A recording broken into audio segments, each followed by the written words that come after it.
Okay, everybody, this is our Chapter 7 video, and this basically is a stoichiometry chapter, which is kind of like the relationships that exist in chemical reactions between reactants and products and that type of thing.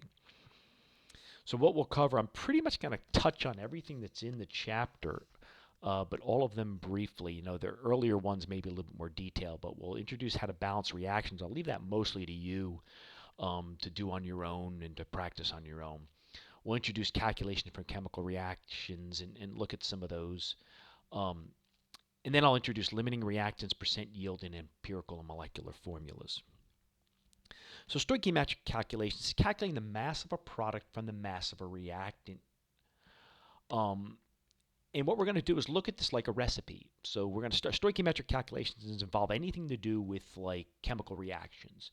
How much product is going to form for this much reactant, but also how much reactant do I need to get this much product? Or if I start with this much reactant A and this much reactant B, how much product will I get? And which one's going to be, left over? Which one am I going to and how much am I going to have left over? That type of thing. And it really is the same as looking at a recipe. And if you can do the calculations for a recipe, you can do these calculations. It really is no different. You're just looking at relationships. In this case, they're molar relationships. So it requires the mole ratio from a balanced chemical equation. So if you get a question, the first thing you need to do if you don't have a chemical reaction is write the chemical reaction.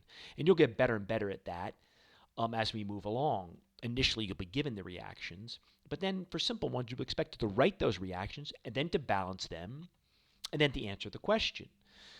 So the idea then effectively is if we have something like A plus B going to C, what this means basically is that 1 mole of A reacts with 1 mole of B to give us 1 mole of C. It also means if these are molecules, 1 molecule of A reacts with 1 molecule of B to give us 1 molecule of C. Okay? And we can make this very simple. This could have been, carbon reacting with oxygen to give us CO2. Okay? And, sometimes these reactions are not balanced and need to be balanced. And what we mean when we say they need to be balanced is that because this reaction, well, let me give you a different one. Let's give us carbon plus hydrogen gas. So this reaction says that when carbon reacts with hydrogen gas, we get methane. But balanced reactions means that we have to have the same number of atoms. You can think of these as like building blocks, Legos. Okay? I have 2 hydrogen over here, 1 carbon. Ultimately, I'm going to have the same amount on both sides. Because I can't materialize 2 hydrogen out of air, right? So the point is if I was to put 1 carbon atom in a chamber and pump in 1 molecule of hydrogen gas, I would not get a reaction because the product requires 4 hydrogen atoms, so nothing will form. Get the idea? So I would have to pump in at least 2 hydrogen molecules to get a reaction. And now this is balanced. 1 carbon and 4 hydrogen on both sides.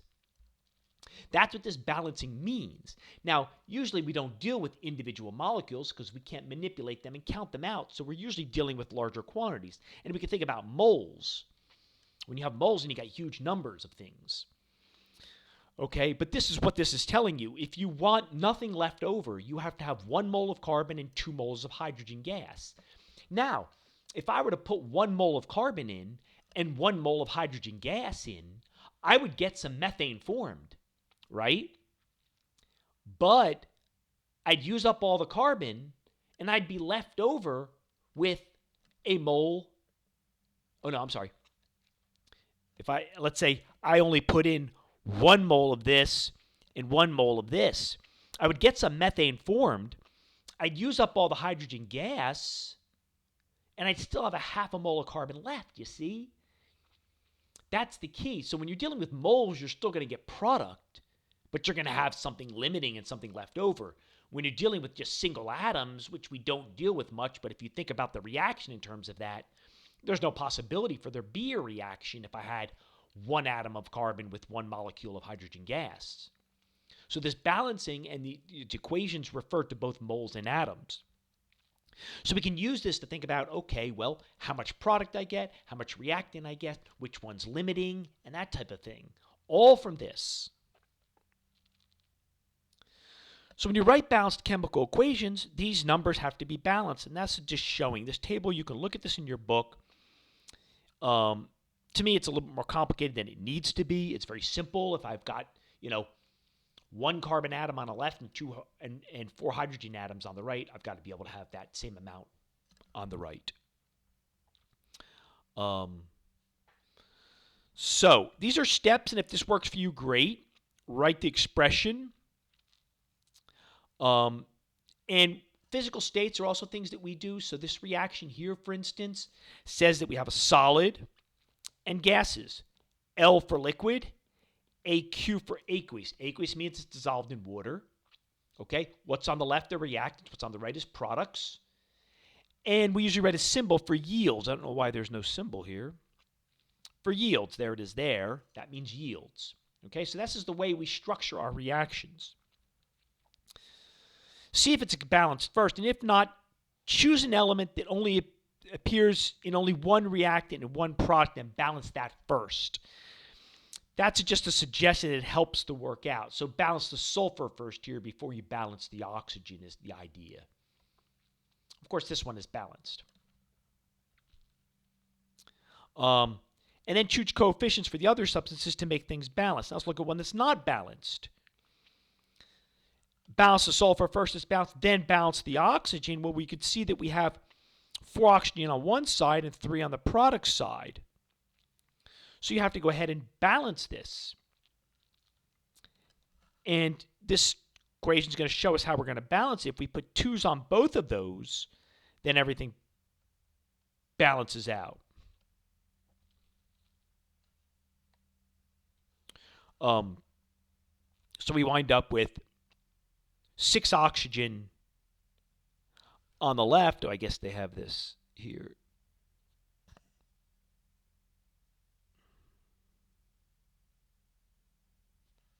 I don't know what these X's mean here. It wasn't balanced here. Sulfur's balanced. Oxygen wasn't balanced. And now once we multiply by 2, we now have 2 sulfur on the reactant side. I guess this is before it was, the coefficients went up there, I guess. So basically, it is now balanced. And so we're done. Okay? So just practice balancing. That's key. I don't stress it a huge amount. It's one of those things like naming that comes with time. Get some basics down. Make sure you can balance the hydrocarbon ones too with hydrocarbon combustion reactions where we have a hydrocarbon plus oxygen gives us CO2 and water. They're easy, some of the easier ones to balance. So get some practice on those. Then moving on to stoichiometry. And this is what we're doing. We're doing stoichiometry, but now I want to say things like, okay, you can also do things like, hey, here's a reaction. Okay, and we could say now, well, hey, I want to form 3C. So how much A and B do I need? Well, you multiplied the reaction by 3 is what you did to get 3 here. So you have to multiply everything by 3. And ultimately, you have to say, well, it'd be 3A plus 6B gives us 3C. That's the molar relationship. It's no different if I say I use 3 cups of flour or 1 cup of water to make 1 cake. How many cups of flour do I need, right, to make 2 cakes? It's the same thing. So stoichiometry applies to any of that. And in some cases, you have something that's limiting. So here's the methane example again. In the combustion of methane, 2 molecules of oxygen are required per mole of methane. I should say 2 moles of oxygen required per mole of methane, not 2 molecules, or 2 molecules of oxygen required per molecule of methane. Either one, not mixing those. If the reaction is shown below, I guess they want to use molecules here. It's what should have been done. Let's erase that. That's okay. This should have been molecules. in the reaction shown below, there is one molecule of oxygen remaining after all the methane is consumed. You see the relationship needs to be twice as many oxygen as methane. And since we have 2 methane, we need 1, 2, 3, 4 oxygen, yet we have 5. So we have 1 left over, and there it is. So that means that methane is limiting. You see? Whatever's left over is the one that's in excess. So it's no different than making sandwiches. Based on the number of slices of bread and slices of cheese and slices of meat you have, it's the same thing. You can only get, if you have, 1 slice of salami, you can only get 1 sandwich. It doesn't know how much bread and cheese you have. So it's the same type of thing. So the limiting reactant is a substance that's completely consumed in the chemical reaction. It determines the amount of product that can be formed during the reaction because anything in excess is irrelevant. Here's what you see here. This determines, even though I've got extra oxygen, I can't form anymore because methane is limiting. Yes, methane's limiting, so I can only form 2 water, 1 CO2. In this case, we did it in terms of carbon dioxide and water. Okay, so we formed 2 carbon dioxide. So ultimately we had, if you will, we literally had 2 methane, 5 oxygen. Because we have 2 methane, we can form 2 CO2, which is what we have, 1, 2, and we can form 4 waters. 1, 2, 3, 4, right? But then we have this oxygen left over. So the one that's limiting determines how much product will be formed. And you have to be able to write the reaction and balance it to figure that out. Okay. Now, percent yield and theoretical yield. Let me just tell you that theoretical yield is what can be calculated from a stoichiometric reaction. Okay? So if I say I've got 5 grams of A, 5 grams of B, let's not do grams because we'll do that in class. If I say I've got 5 moles of, let's keep it simple.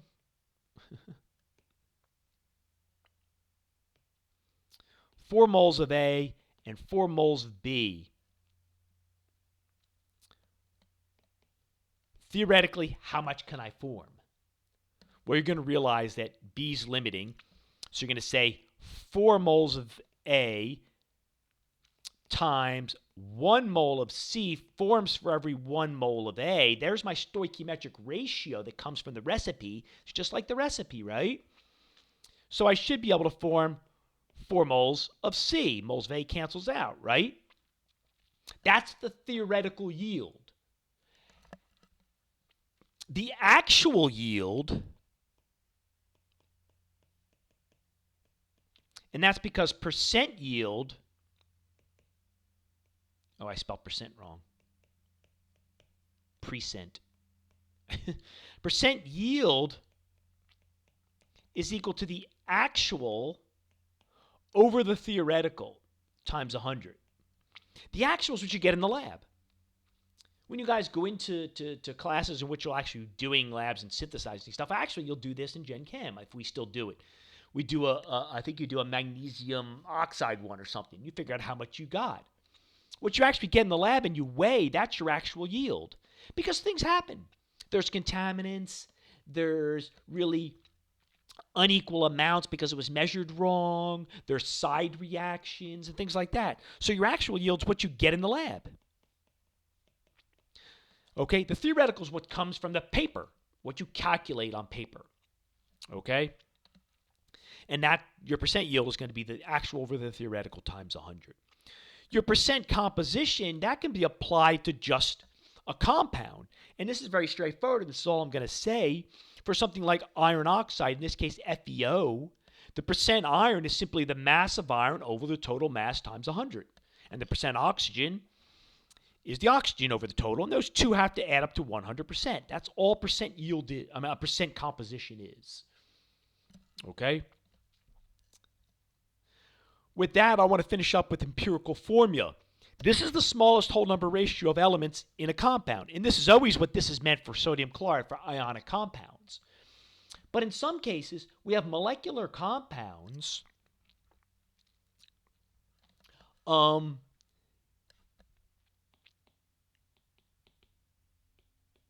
actually have molecular formulas, but their empirical formulas would be CH3O. This is the lowest ratio. But because these exist in molecules, the empirical formula doesn't tell you what the arrangement of the atoms is or what the number of atoms are. Okay? So this is an empirical formula, and this is the molecular formula. For ionic compounds, it doesn't matter. There is no molecular formula, right? So this is the smallest whole number ratio. This is the actual number of atoms within the molecule. And in some cases, we can go into the lab and we can actually get empirical formulas, and we can actually get molecular masses, or molar masses, if you will. And that is, I'll get a number that tells me what the total mass is, 16 times 2 plus 6 and plus 2 times 12 for the 2 carbons. And I'll get an empirical formula, but I won't be able to get a molecular formula. I can calculate the molecular formula if I know that molecular mass and the empirical formula. That's what this is showing here. When I take the molecular mass and divide it by the empirical mass, I get this kind of whole number ratio. Because think about this. You could just add these up. 16 and 12 is 28. 28 and 3 is 31. This is going to be double that, right? 62. 62 divided by 31 equals 2, which means if you just take the empirical formula and multiply all the subscript by 2, you have the molecular formula. It has to be that way because it's just a scaled up ratio, right? It's 2 carbon, 6 hydrogen, and 2 oxygen instead of 1 carbon, 3 hydrogen, and 1 oxygen. So that's what you can do, is you can take the molecular mass divided by the mass of the empirical formula and get your ratio, and then multiply that to get your molecular formula. With that, I've hit all the topics. Once again, I didn't cover anything in great detail, and we'll leave that to lecture to go into more detail and to do some examples.